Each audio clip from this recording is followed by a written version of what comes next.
And just to link this with the talk of Al, I remember the last slide of Mohammed Agapur was a PhD student at Stanford back in 2014, but I was lucky to get invited by Al for a full year. So now he's a faculty at Stanford. So he had, I remember last slide, the talk on kidney exchange, saying that drink water, that's the best way to avoid kidney failure. Okay, so I give a better now. Thank you very much. So I want to quickly speak to you about this difficult task of introducing Al, not because he's difficult to introduce, but I'm nervous. Peter last week sent me an email that Bettina, will you chair the session with Al? I said, yeah, of course, because happily so, because I'm a huge fan of Al and his work. And then, I was enjoying another conference for some days. On Monday, I started thinking, well, you have to do the introduction. What do you do? How do you introduce a Nobel Prize winner?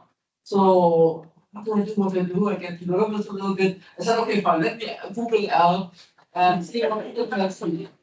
So then from Wikipedia, it said, well, Roth has made significant contributions to the fields of game theory, market design, and experimental economics, and is known for his emphasis on applying economic theory to real-world problems. So good so far.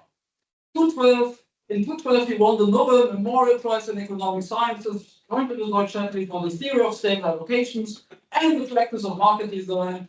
And then the page goes on talking about all his research in kidney exchange, school choice, organ donation, angle level of markets, repugnance, bargaining, reinforcement learning, matching theory, and so on. And it says he had written more than 200 papers. First little question to my audience, who of you has not read any of Al's papers? Okay, that's what I thought, because it's actually many. Now, the next question is, who of you has read all of his papers? You should actually raise your hand. That's a bit weird. I saw that you see on this. So then, I thought this is what everybody already knows, right? It's nothing new. So then I thought, let's go on his CV, and it's a long CV with, again, these 200 articles. I feel very unproductive, by the way, when I see that. And then I thought, well, I think sometimes something I always like about Al, he's very generous with his time to junior people and mentoring people. So how many PhD students did he have? Now, it's more than 40. The CV is from 22, probably 10 more joined in that time. And actually also 40 postdocs and visitors. Yeah, some of us are here, Peter just mentioned it. And for everybody who has had the pleasure to get mentored and invited by Al, thank you very much for your generosity of hosting people, taking care of people, and all of that. But this didn't solve my problem. How do you introduce a Nobel Prize winner at the conference?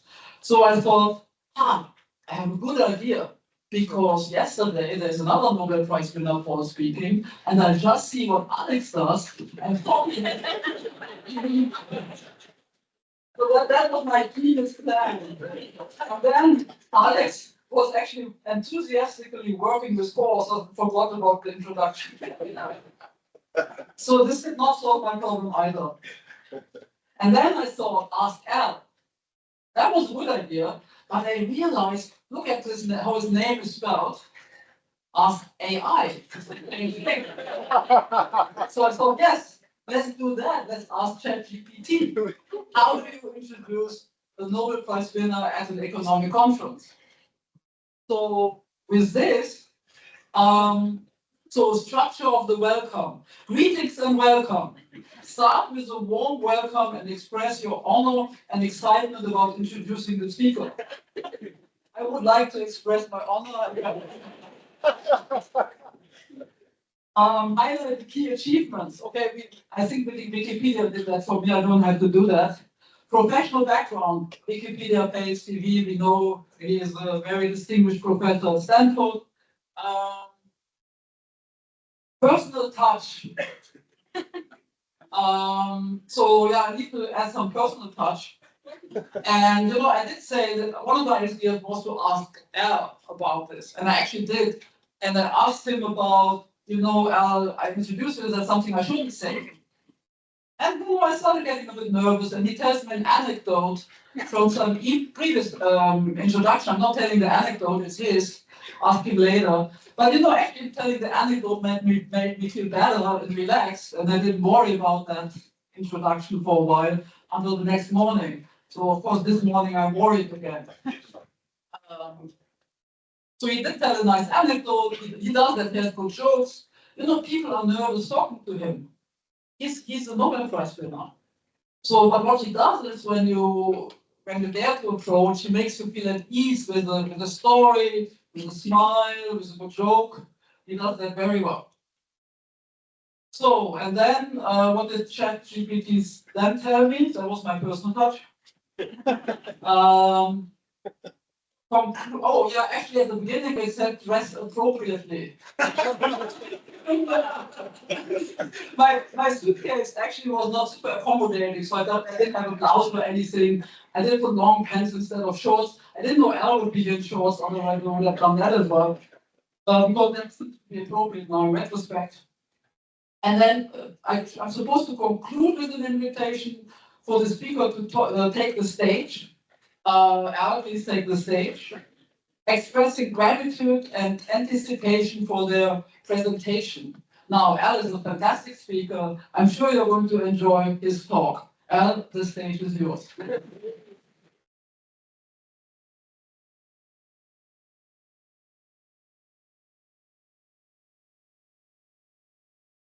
Thank you. Let's chat later. So glad to see you all, and it's hot weather. Lately, well, not only lately, I've been thinking about ethical issues in market design, and I don't think I've talked about it before, so this is an unpracticed talk. But as market designers, we want to act ethically ourselves, but as economists, we also have a big question of understanding what markets get social support and which don't.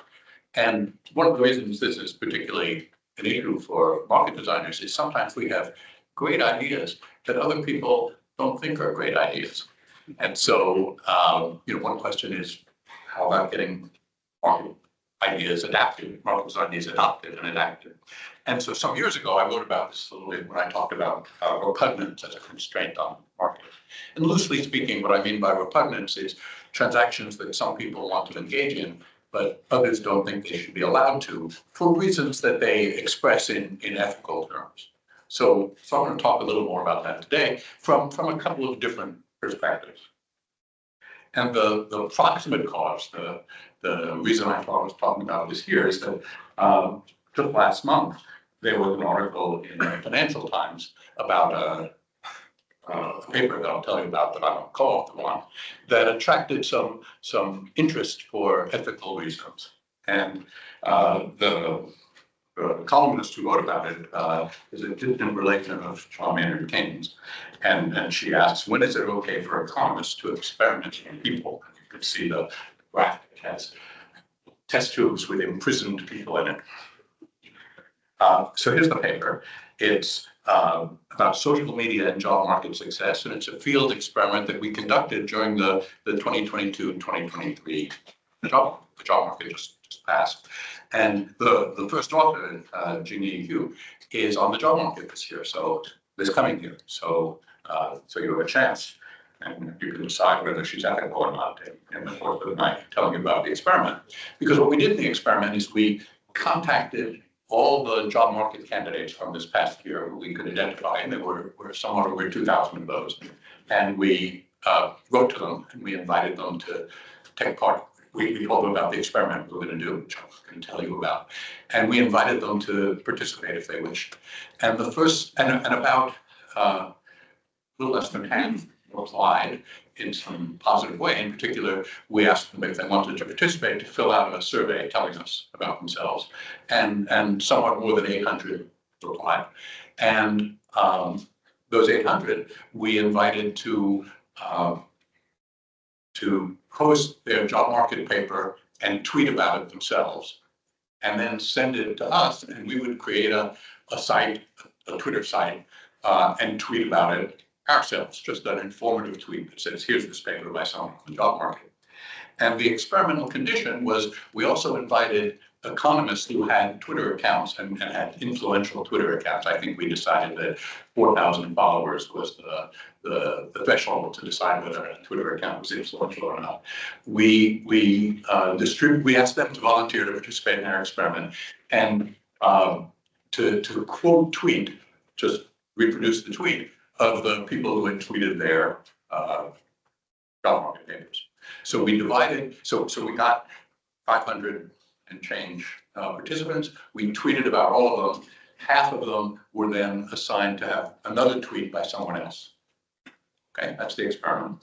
And you know, in a perfectly working labor market, this wouldn't have any effect because everyone would start with all the information they needed.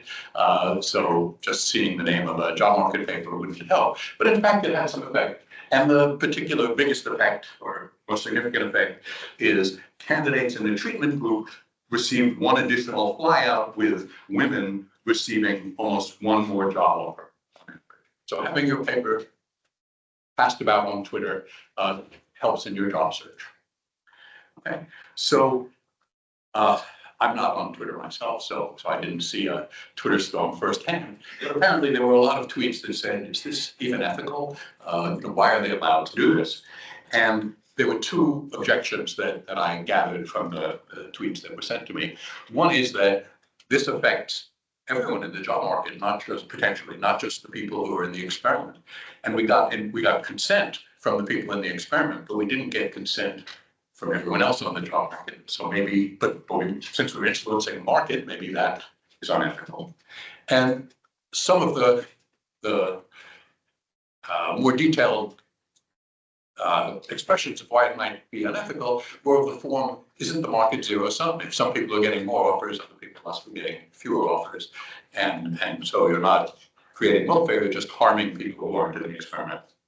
So I have two offhand responses before I tell you more about the general issues of ethics. First is that it seems to me that things that are ethical to do should also be ethical to study. So lots of people tweet lots of papers, and as near as I can tell, that doesn't generate any objections. And so what we were doing is we were tweeting papers or causing them to be tweeted.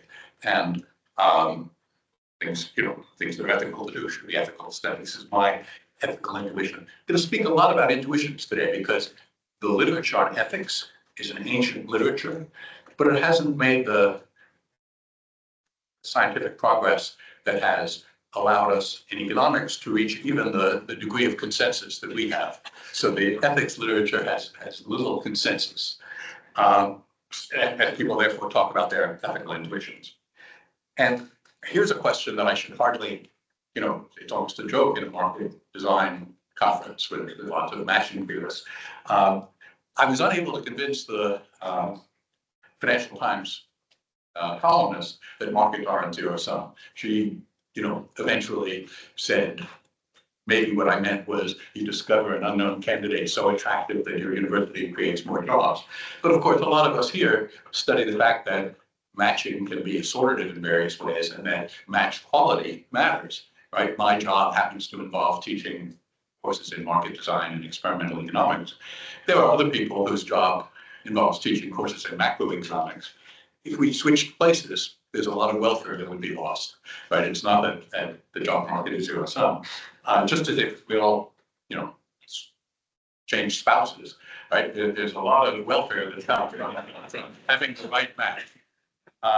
But I think that one way to make that clear in the labor market context is, of course, there are lots of failed searches. There are lots of years where, in our department, we're looking for someone and we don't fill the position with our first offers, and then we get tired and we leave the position open until the next year and try again. So one of the ways that people can get more job offers is by having fewer failed searches. If you bring to their attention someone who they would like to hire. Okay, so of course, these issues don't just arise in experiments. I'm going to talk a little more about experiments and then also some non-experiments. But of course, economists do a lot of experiments.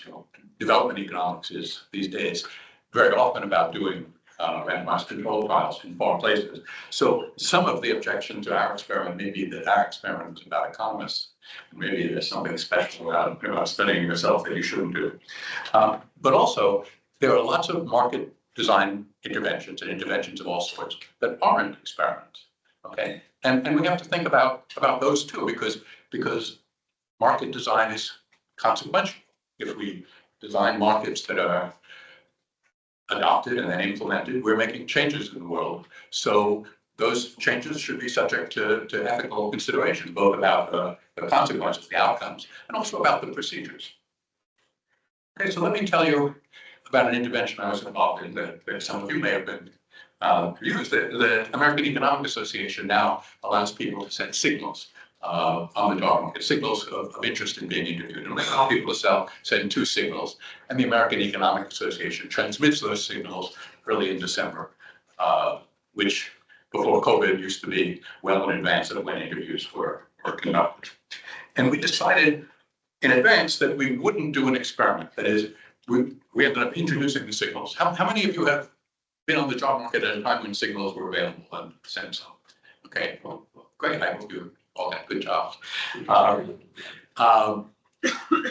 But we instituted the signals without an experiment, which means that even today we have trouble precisely pinning down the value of signals, right? Because you could think of experiments that would help us pin down the value of signals much more precisely. For example, one way to pin down the value of signals, we invite everyone to submit 2 signals. We could randomly delete some signals and then look at the people whose signals were transmitted and the people whose signals were not transmitted, first and second signal, and see whether having 2 signals is better than 1, that kind of thing. But we didn't want to do that. And one reason we didn't want to do that is we were doing this intervention as the American Economic Association, which is a membership society where we're supposed to take care of all our members.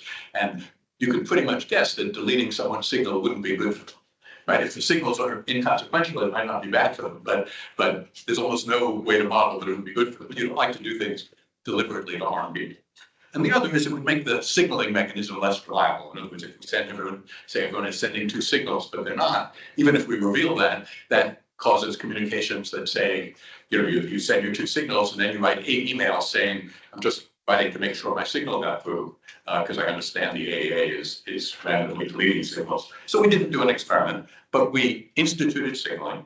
And one of the things we found, this is from early data, is that once you get past the top ranked schools, the signals are very uniformly distributed. There are lots of places that hire economists, and having uniformly distributed signals helps the coordination problem of who to interview, so that interviews aren't clustered with lots of people, with people getting a lot more interviews than they can only take 1 job, and other people not getting enough interviews. That's one of the problems of a congested market like this labor market. So I think that the signals had a good effect on the market as a whole. But of course, most market interventions aren't unambiguous Pareto improvements. Because I'm sort of well connected in the profession, my students were always able to send some kind of signals. If they had a special reason to go someplace, I could send a credible email to someone saying, here's a special reason. And because I'm on the job market in that position year after year, my signal might be credible. But not everyone had access to that, and this gives more people access, which isn't necessarily a Pareto improvement, but is probably an improvement in match quality. Okay, so let me tell you about another experiment. I had nothing to do with this one. It was done by LinkedIn, the labor market clearinghouse that now is owned by Microsoft. And LinkedIn has a feature. I'm also not on LinkedIn, so I have to tell you all these things thirdhand. LinkedIn has a feature called People You May Know, in which they suggest to you people you might want to include among the people you know and build up a network that way. Now, of course, they can't suggest to you 1,000 people who you might want to link to. They have to choose some, so they need an algorithm to choose. And they did an experiment with the algorithm. And over many people, over many years, so over 20 million people over a 5-year period, so a big internet experiment. And some people, they gave you people who they thought you might know personally. There's people who worked at your workplace or come to the same conference as you come to. And others they gave to people who they were pretty sure you didn't know personally, but were friends of friends. So strong links and weak links. Okay, and there's a long literature about the value of these. They found something a little surprising. They found that the strength of weak ties varied by industry. Weak ties increased job mobility in more digital industries and strong ties, more digital means tech, strong ties increase job mobility in bricks and mortar industries. So they found something that I think they couldn't have anticipated. And they published this on 15 September 2022. And here's a New York Times story from September 24th, 2022, saying experts say experiments on people that could affect their job prospects raise questions about industry transparency and research oversight. So the article was saying, you know, they changed people's jobs prospects without telling them they did an experiment. These are bad guys. And, you know, they find other experts to say that, you know, elsewhere in the story. Now, if you're LinkedIn, it seems to me perfectly reasonable that you have a feature that suggests people you might add your links to. And you have to do that somehow. And what they're doing in here is studying how they do it. And indeed, they find it's consequential, but differently consequential in different industries. So I don't think they could have anticipated the results. So just telling you my ethical intuitions, I don't have any problem with this. But as I'm going to show you, the experiments themselves raise ethical hackles. But before I do that, let me show you another experiment that raised hackles. This one's by Facebook. And this one, I think it's more easily to feel complicated about because LinkedIn was their experiment. They were doing an experiment that affected something they were already doing just to do business. They have to suggest links. They have to have an algorithm to do it. Things that you have to do should be ethical to study what their effects are. This Facebook experiment was something less direct.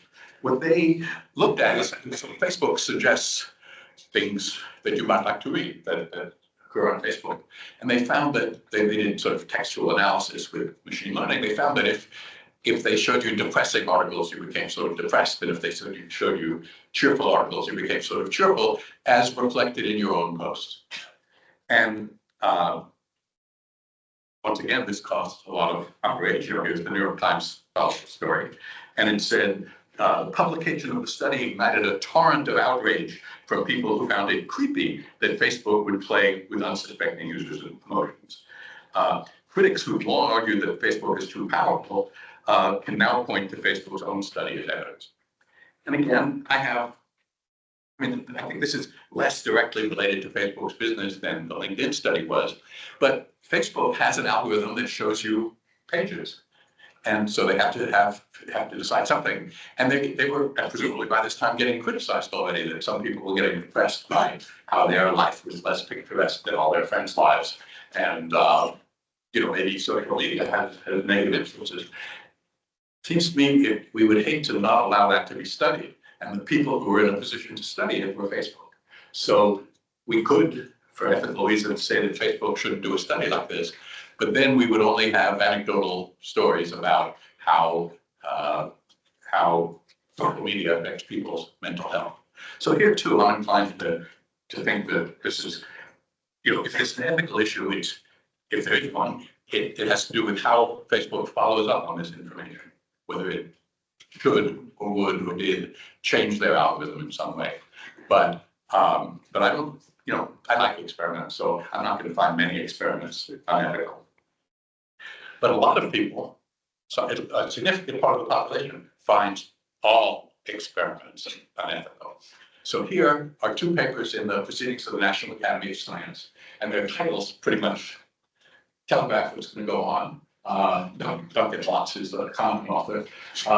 One is, the first title is Objecting to Experiments that Compare Two Unobjectionable Policies or Treatments. And think of the LinkedIn experiment. They can show you whoever they like.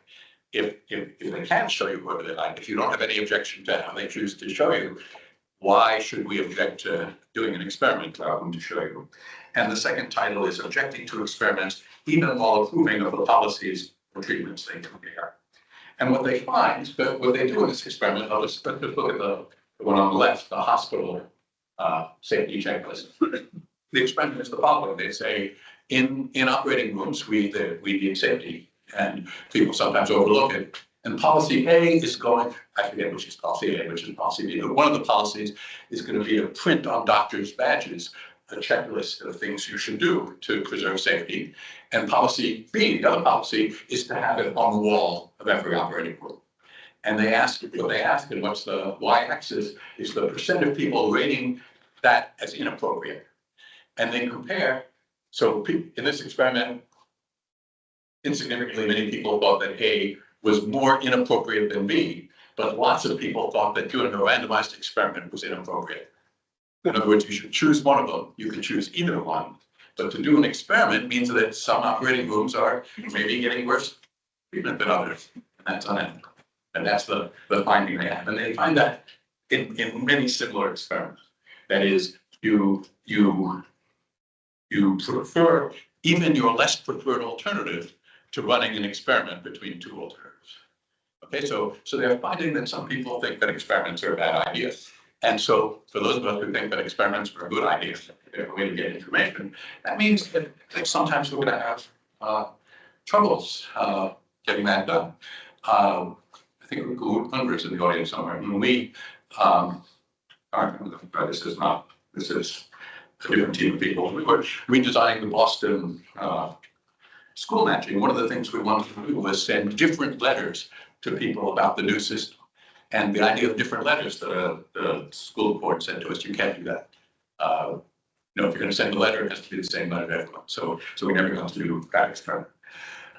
So just incidentally, as I was preparing this talk, I went on SSRN where we had posted our paper to get the paper.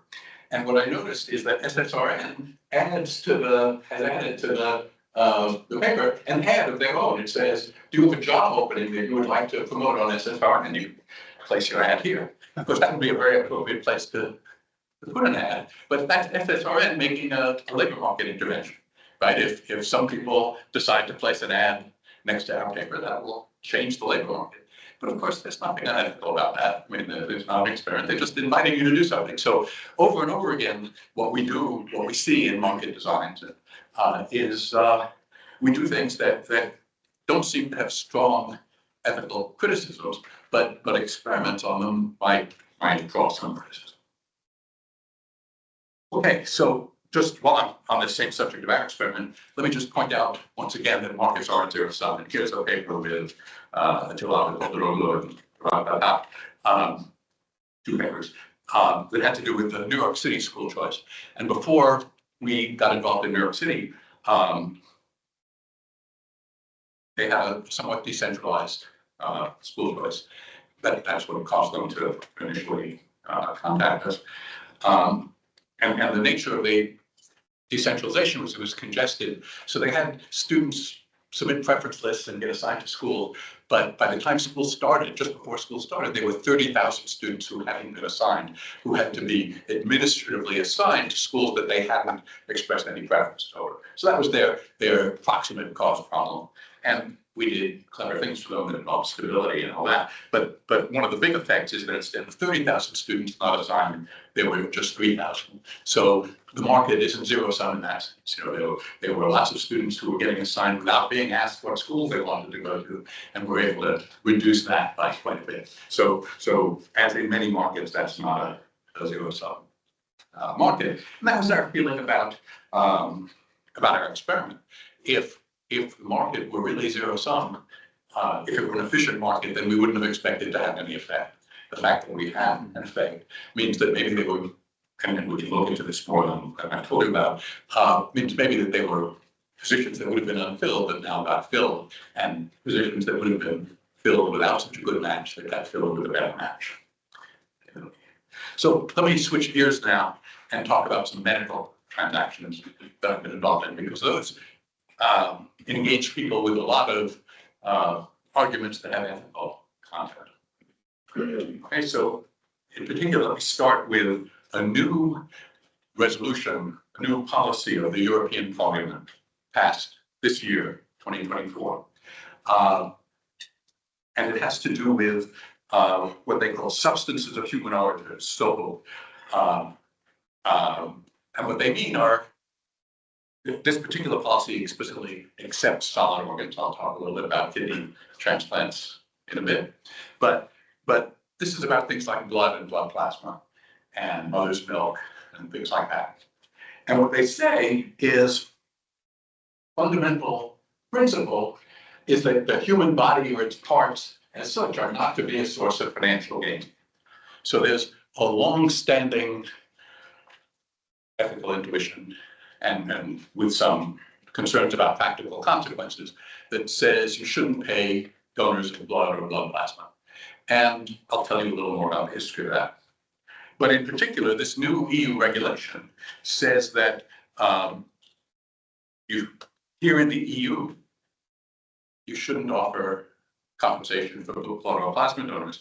And this should become effective in 2027. So they're proposing a change because there are 5 EU countries that do pay plasma donors, and Hungary is one of them. Okay, so we want to think a little bit about what the EU Parliament is talking about. Okay, so there's a long historical concern about substance of human origin. And here's a sort of powerful painting of someone donating a tooth for someone else's dentures. It's a painting from 1787. And you know, this you can see a poor unfortunate about to donate his tooth to the dentures of the lovely lady sitting next to him. And you can see the painter had some opinions on this. And so does Immanuel Kant, who just at those times was giving his famous lectures on animals. And what he said is, a man cannot dispose over himself as over a thing. For example, let himself be accounted a liar, let a tooth of his be pulled out, or his hair shorn for money. Well, we've changed our opinion about some of these things. I think we still don't like living donation of teeth, but hair is less of an issue. I don't know about you Europeans, but in the US, we have some politicians who don't mind being called liars. So, you know, all sorts of things have become allowable that Immanuel Kant didn't think were allowable. Incidentally, I'll come back to Kant when I talk about black markets, because I don't know what the appropriate German quote is, but one of the nuggets from the ethics literature that we quote in English is we say Kant tells us that ought implies can. And what we mean by that is if I say you ought to do something, it has to be something that you are capable of doing, that you can do. Okay, because you shouldn't be morally obliged to do something that you can't do. Okay, so keep that in mind. Okay, so where does this aversion to paying blood and plasma donors come from? Well, a lot of it comes from a very famous and influential 1970 book by Richard Titmuss, a self-educated English sociologist, who did a study, who compiled studies, mostly American studies, of blood donation from paid and unpaid donors, mostly in the United States.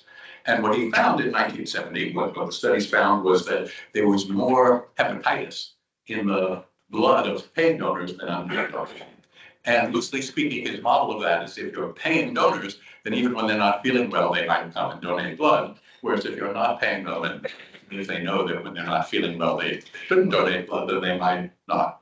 And but he also found a bunch of things ethically uncomfortable. So here's a quote just to give you I'm not going to read the whole thing, but just he didn't like paying blood donors. But he says, you know, we've concluded that the commercialization of blood and donor relationships represses the expression of altruism, erodes the sense of community, lowers scientific standards, limits both personal and professional freedoms, sanctions the making of profits in hospitals and clinical laboratories, legalizes hostility between doctor and patient. He had a long list, and it turns out he didn't like capitalism very much. But nevertheless, there was no question, I think, that in 1970, blood from paid donors has more hepatitis in it than blood from unpaid donors. And that started to get institutionalized into World Health Organization and Red Cross and the ways they collect blood. Now, just incidentally, for the economists in the audience, he got 2 pretty favorable reviews from Bob Solow and from Ken Arrow, right? Both of whom later won Nobel Prizes in economics. And what Solow says is he says, most of it is a detailed comparison of alternative ways of organizing collection of human blood for transfusions. And on this level, it appears to be and probably is a devastating and unanswerable indictment of the American system as inferior to the British in efficiency, morality, and attractiveness. So Titmuss and so low, if you like, we're predicting that unpaid donation would take over because it was better. And Titmuss certainly would have been surprised that in 1996, I think, Britain canceled all of its domestic collection of plasma and now buys all of its plasma from the United States. So let me tell you how that happened. Okay, so Titmuss wrote his book in 1970. In 1971, a test for hepatitis was developed. So there hasn't been hepatitis in the blood supply since 1971 because you can test for it and exclude units of blood that have hepatitis. But in 1975, when maybe that test was not widespread yet, the International Conference of the Red Cross and the World Health Organization adopted policies to say the thing to do, the fundamental principle, is to promote the development of national blood services based on voluntary, non-remunerated donation of blood. So here they are saying the right way to collect blood is not to pay for it. In 1981, AIDS swept through the world and the world's blood supply.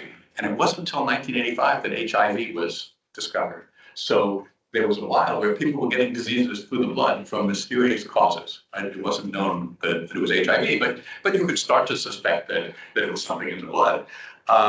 And there were long-running criminal prosecutions that followed. The French Prime Minister was, charged with criminal neglect in allowing people to get AIDS from blood. Just now, in 2024, there's an infected blood inquiries report from Britain, written by a former judge, a retired judge, and he's good at saying guilty, and he calls a lot of people guilty. But in fact, remember, HIV wasn't discovered since 1985. But in 1985, a test for HIV in blood was developed and ways to destroy the virus, basically by the same way washing your hands destroys the virus and dissolving the lipids. So no one's gotten AIDS from American blood and more lately from any blood since about 1985. So technology overcame some of the objections that Titmuss had. And indeed, in 1996, Britain suspended all its plasma donation because they were worried about mad cow disease and that it might be already in the blood supply and that people were very slow acting, so that people who had previously gotten transfusions and had any symptoms could be transmitting it if they gave blood or plasma. So, and by that time, there was a big American market. Okay, let me flip ahead just to show you that the US today exports tens of billions of dollars of plasma and plasma products. And much of that export, and in the US, we pay plasma donors. So we're the Saudi Arabia of plasma. And much of that export comes from American divisions of European countries that buy plasma from American donors in the United States and export it to Europe. So keep that in mind too. Okay. Because here's the World Health Organization still saying that countries should be self-sufficient in blood and plasma from unpaid donors. And they have, this is long after 1985, they have papers saying achieving, they're trying to achieve self-sufficiency in safe blood and blood products based on voluntary non-remunerated donation. So the two things to focus on there, they want self-sufficiency, that is, they want countries not to import any blood products, and they want them to raise it all from unpaid donors. And let me just take a moment to say that self-sufficiency is a very odd thing to economists. We don't insist that countries be self-sufficient in pharmaceutical products generally, or in food. When there's a famine, we don't tell countries you need a more vibrant agricultural sector. We ship food. When there's COVID, we don't tell them you need to develop your own domestically produced vaccines. We have a worldwide system of selling vaccines. So it's unusual. But the other thing is that the WHO lists plasma on its list of essential medicines, plasma and plasma-5, so albumin and clotting factor, all sorts of things that save lives. What that means that it's on their list of essential medicines is they have a list of medicines. They say, if you want to form a hospital anywhere in the world, you must have these medicines, otherwise you're not a hospital. So you have to have plasma products, but you have to get it domestically from unpaid donors. And it turns out those two things, this is where, ought should imply can, and it does not. It turns out it's hard to have sufficient supply from domestic donors. And in fact, no country has achieved self-sufficiency in unpaid plasma. And in particular, countries in sub-Saharan Africa are very short of blood and plasma.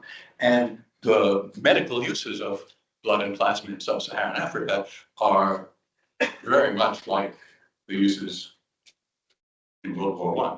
That is, unlike current use in developed countries, most of the people who get blood and plasma in sub-Saharan Africa are bleeding a lot at the moment that they're getting treated. That is, they're dying of blood loss from childbirth, from traffic accidents, anemia. But these countries don't have enough blood, and one reason is they don't have enough blood is they have to use foreign aid money to have blood, and the WHO insists that they use it to raise supplies from domestic unpaid donors. So what do rich countries do? I'll show you rich countries in a minute. They also aren't self-sufficient. Rich countries can buy from the US. It seems to me that medical policies that are good enough for rich countries ought to be good enough for poor countries too, especially because it turns out to be cheaper to buy plasma than to get it locally. Here's some Australian numbers. Australia, let's see, they import 44%, almost half of their plasma in Australia. And the imported plasma is much cheaper than the domestic plasma from unpaid donors. Why is that? When you're getting plasma from unpaid donors, you have to constantly work to bring in the donors. You have to constantly advertise. You have to equip vans to go where people are so that they can conveniently donate. In the US, we still have unpaid whole blood donation, and I'm a convenience donor. When a big white van comes to the Stanford campus, I donate, and otherwise I don't. But plasma donors who are paid, they go regularly to the place where the plasma donations can be made. So it turns out to be a lot cheaper to pay for plasma than to get it for free. So it would be good if sub-Saharan African countries could do that as well. So back to the EU. This is a paper that I just co-authored with Julio Elias and Nico Cetra and Mario Mastis and Axel Hockenfels. And here's a list in order of European countries, this is top of the list, in order of how much they rely on domestic supply. And as you can see, there are 5 European countries that are able to domestically raise 100% of the plasma they need. And they all pay for plasma, and Hungary is one of them, right? So Austria, Czechia, Germany, Hungary, and Latvia pay. None of the countries that don't pay for plasma are able to source what they need domestically. And so they have to buy it, right? No one in the developed world is allowing patients to die for lack of plasma. Okay? But they buy it, and by and large, they buy it from the United States. So the world is in an unusual ethical position. We see it very clearly in Canada, where in Canada it would be immoral to pay for blood. But of course, you don't have to pay for it. You can buy it from the United States. So, that's an unusual ethical position. But that's the position that a lot of the EU is in, although the new EU regulation imagines that if you stop paying for plasma, you will be able to get enough of it. Okay, so that's a subtle economic model that they don't explicate. Okay, let me switch from blood to guts. So there's a shortage of kidney transplants around the world.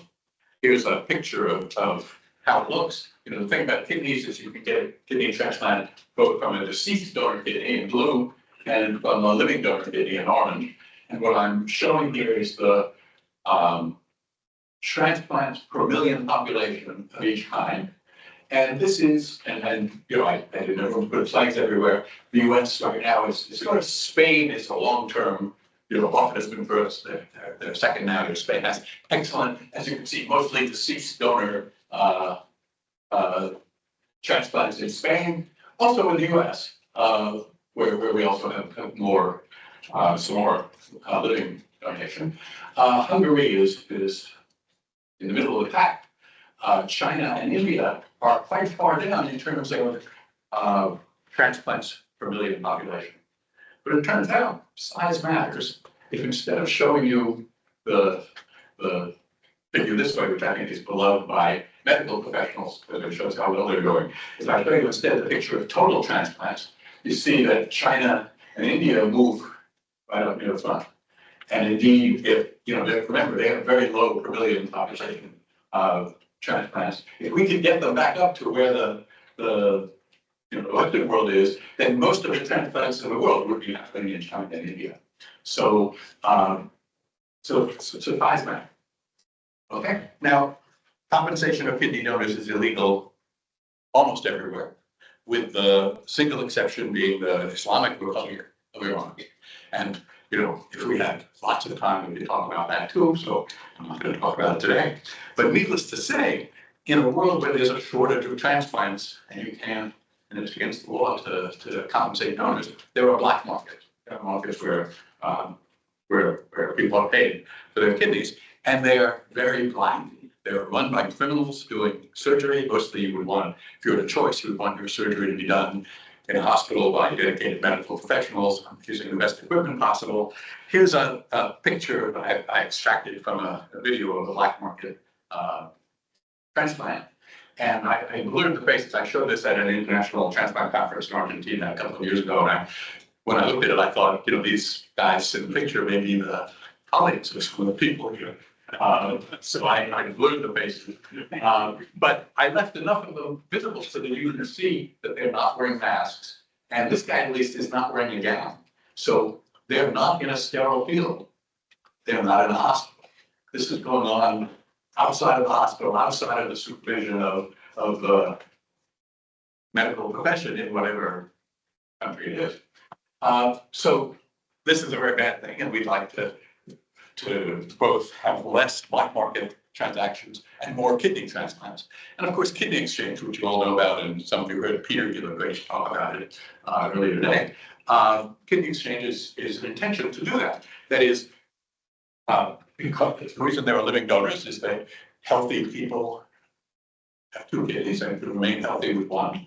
And so if someone you love is dying of kidney failure, you might be able to save their life by giving them a kidney. But kidneys have to be well matched. So it could be that you're healthy enough to give someone a kidney, but the person you love and who needs a kidney can't take your kidney. So kidney exchange says if we have, here, just looking at a simple blood type, if patient A loves, if patient one, donor one loves recipient one, but can't give her a kidney, we might be able to do an exchange with another pair that can't easily do a direct transplant and get two transplants that we wouldn't otherwise have gotten. Okay, and this gets two additional transplants, takes two people potentially off the black market. It's a good thing. And there isn't much ethical objection to kidney exchange, but there is some. Notice that no money changes hands, so we're not going to run into the repugnance of paying donors. But let me tell you about the first kidney exchange in Europe.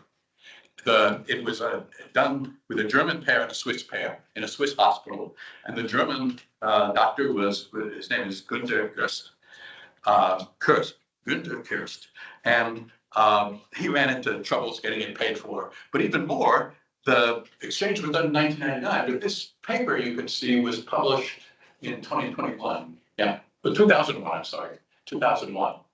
And as soon as it was published, Dr. Kirst was subjected to all sorts of abuse of an ethical sort. So here's a paper from the Spiegel that says, here he is opening the door to Congress, and there's his picture. And he told me that his children would come home from school and hear that he was a criminal. So he was really, here it is, he's a traveling salesman, and a picture from a black market in the Philippines. Not at all the careful transplant that was done in the Swiss hospital with the German couple and the Swiss couple. So although, many of you have now heard about kidney exchange for a long time, there are people who suspect it. And indeed, kidney exchange is not yet legal in Germany. The German law says that in order to receive a kidney from someone, you have to be life partners, fiancés, or other persons with whom the donor obviously had a very close relationship. Included in that are what they call first order family. So your grandparents, your parents, your children. But anyway, there's some effort to change the German law, and there's now Ministry of Health has this year drafted a bill that has yet to be exposed to the Bundestag, and we'll see if it's made into law. But in the meantime, many of you may know Agnes Schell, a Hungarian mathematician working in Germany, and she and her colleague are trying to get kidney exchanges going by using this clause that says very close personal relationship. That is, if they can, using their data set, find a kidney exchange, they're willing to introduce you to each other so you can have a very close personal relationship and then go before a judge and get permission. I think they've had a transplant. Now, Peter gave a talk about chains, and we use chains in the US. One reason we use chains is there are a lot of very highly sensitized patients in kidney exchange in the US. That's a long story. But let me just show you this visualization of a data set. Every circle is a patient-donor pair, and an arrow goes from one circle to another if the kidney from the donor in the first circle can go to the patient in the pair in the second circle. And what you and everyone in this picture, as it happens, this is a selected picture. Everyone, all the patients and all the donors have blood type A. So in this picture, there's no blood type incompatibility. The incompatibilities all have to do with antibodies to human leukocyte antigens, to human proteins. And that's a story. But many people are hard to match. You can see that the easy to match people have lots of kidneys incoming to their node, but the hard to match people have few. And so the reason long chains are important is supposing we all are hard to match patient-donor pairs. That means the patient in our pair has a hard time to find a kidney. So the chance that my pair can give any one of you a kidney is small because you guys are hard to match. But in a big room like this, the chance that we can give somebody a kidney is not so small because the room is big. The chance that you can give us a kidney back is very small because we're hard to match. But the chance that you could pass it forward and give it to someone else is not so small. So in a big room, you can start to have more possibilities and transplant more people. And this is one of the reasons why I've been spending a lot of my time lately saying that we shouldn't let international borders be as significant as they are. And Peter gave a talk earlier today about trying to get international exchange going in Europe, among the EU. And it's hard, right? It's low volume so far. But I should mention, that Peter is the European hero in this subject. He has lots of papers on international exchange, but most of them are sort of forward-looking. That is, if we can get international exchange going properly, it'll be a really good thing. And I agree with Peter on that, and it is hard.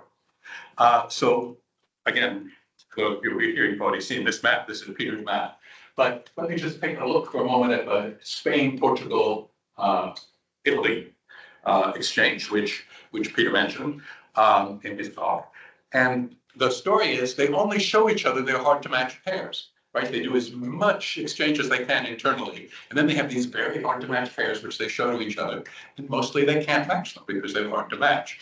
The way to match hard to match pairs is to match them with easy to match pairs. And you need a big pool. So this recent paper from Portugal says that since 2017, they've had 3 patients internationally match. Right? So there's almost no international exchange in Europe because of the way they do it. And partly it's because people have objections. Some of them are procedural objections, some of them are career-based objections, but some of them are ethical objections.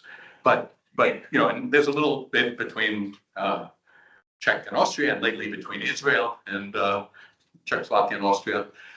In 2021, I got to go to the United Arab Emirates for the first kidney exchange between the UAE and Israel. And needless to say, they had to overcome a lot of obstacles, not just the medical obstacles to do this. And I like to think that if they can overcome those obstacles, one day the US and Canada will be able to overcome the obstacles that stop us from coordinating. Canada has about the population of California. They have fine kidney exchange.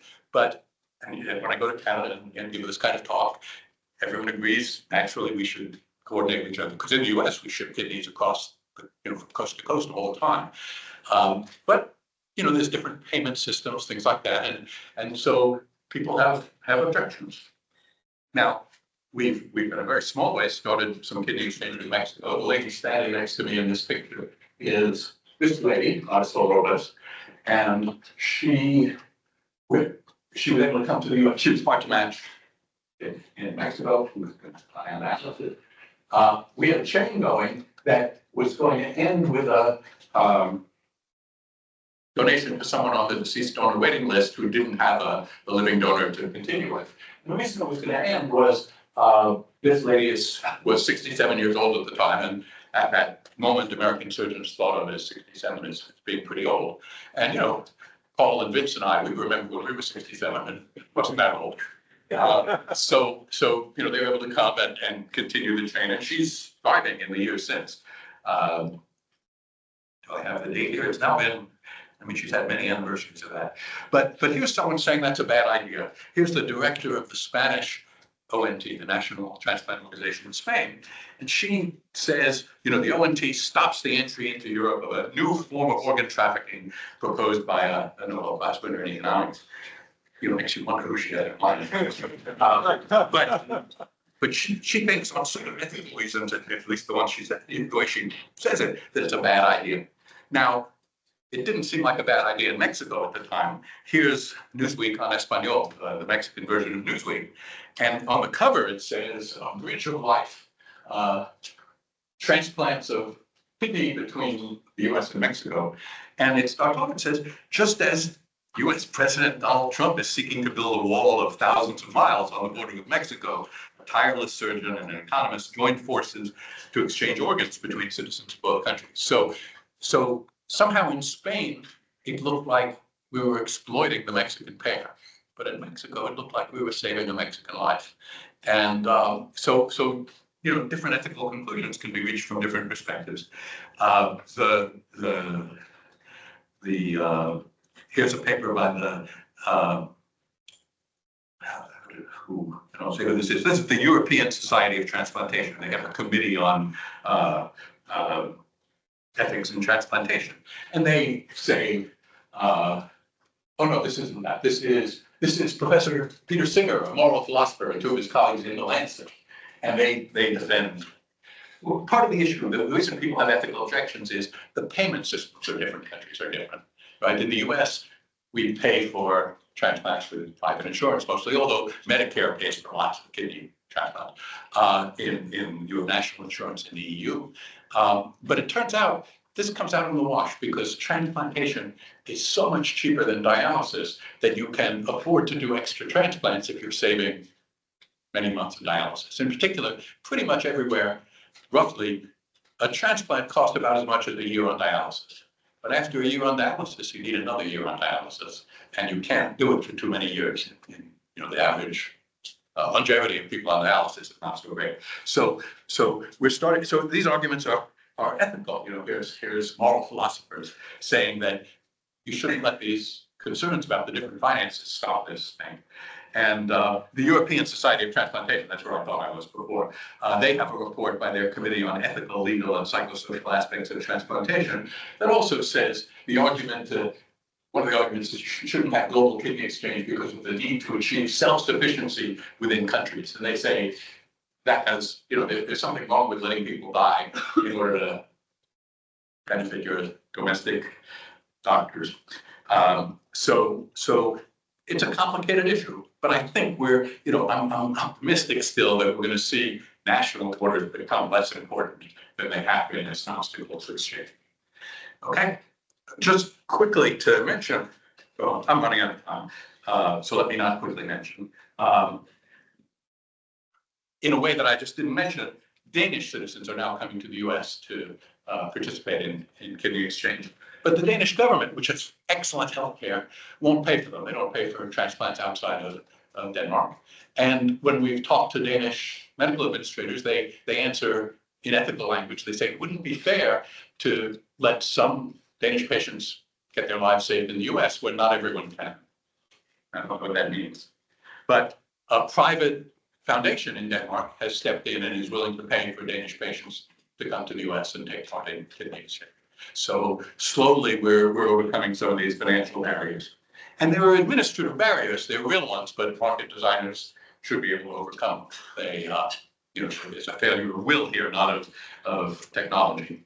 So let me conclude by saying that ethical controversies, have to be taken seriously.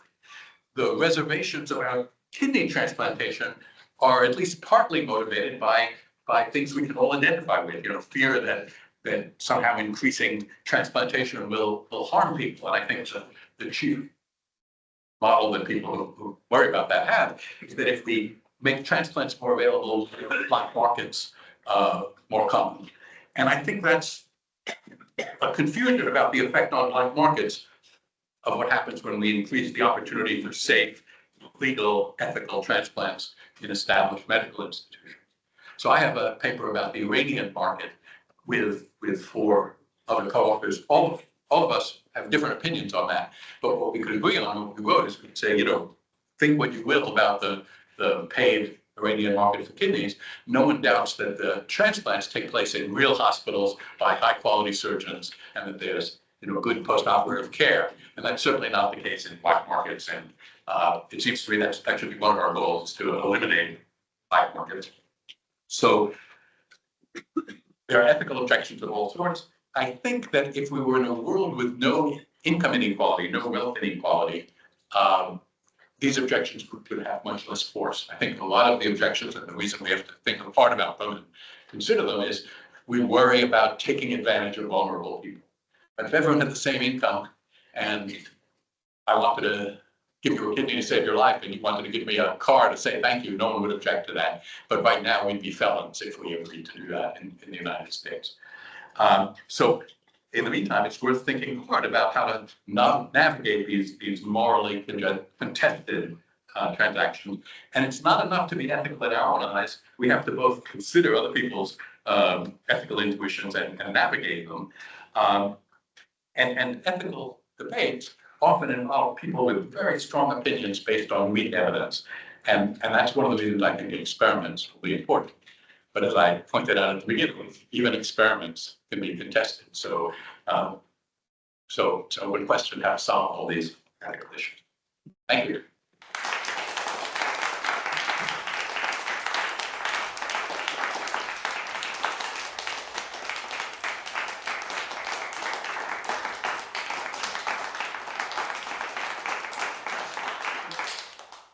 We are on time, actually. Is there a quick comment or question from the audience?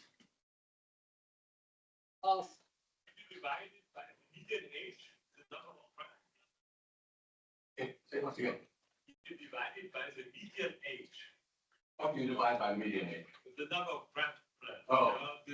Because it doesn't account for age, right? So you're quite right that kidney disease affects older people more than younger people.